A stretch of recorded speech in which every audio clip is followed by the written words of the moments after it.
but it is going to be pretty difficult.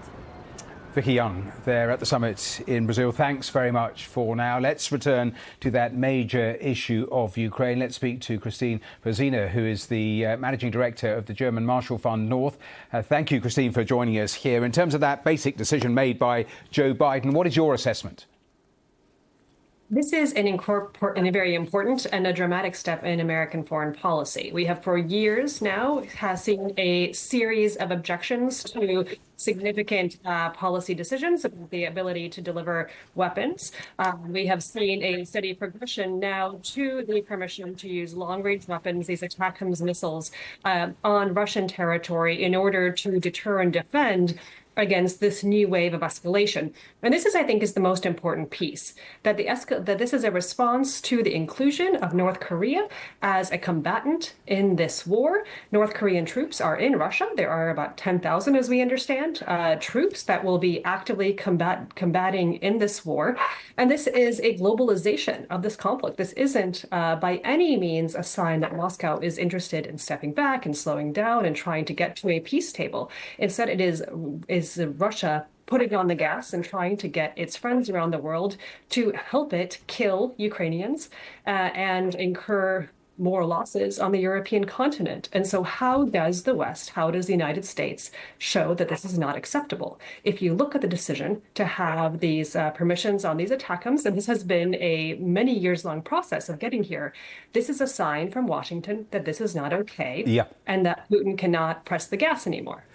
What difference do you expect it to actually make? You will have been listening to the British Prime Minister slightly closed about whether UK missiles would be used inside Russian territory. The French and the UK are expected to follow. The Germans, though, being clear that their Taurus missiles will not.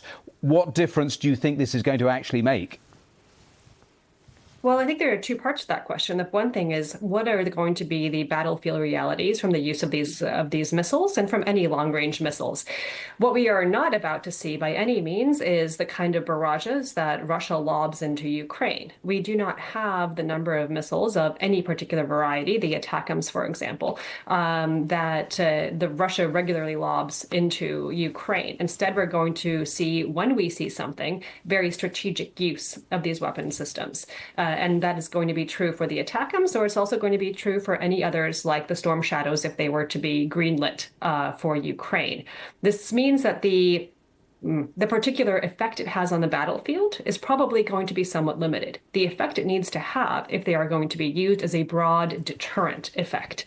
It means that the kind of weapon systems that the West is going to use is not going to be as limited.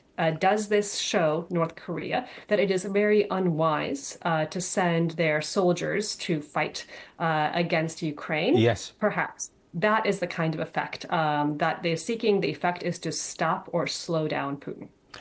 A twin final thought then. How do you think Moscow will respond? You will have heard all of the rhetoric. And do you anticipate come January that Donald Trump will effectively unpick what Joe Biden has done? I think it's very hard to say what Donald Trump is going to do. He certainly wants a cessation of hostilities, and he also doesn't want to be seen as a loser.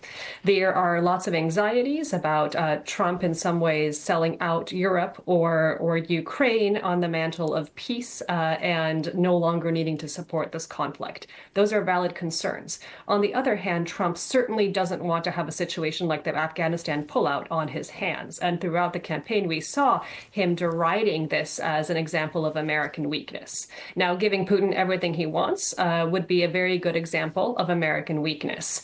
What that conversation is going to be moving forward for Ukraine, and how does Trump show his strength, American strength, but also the strength of American allies as he contends with the war in Ukraine, that is going to be complicated. He has promised 24 hours and peace, and yet that is not what we're going to see most likely. This is complicated, and it is going to take more time, and there's a good chance that Ukraine is going to benefit from the support of the Americans and for the Europeans also into the future.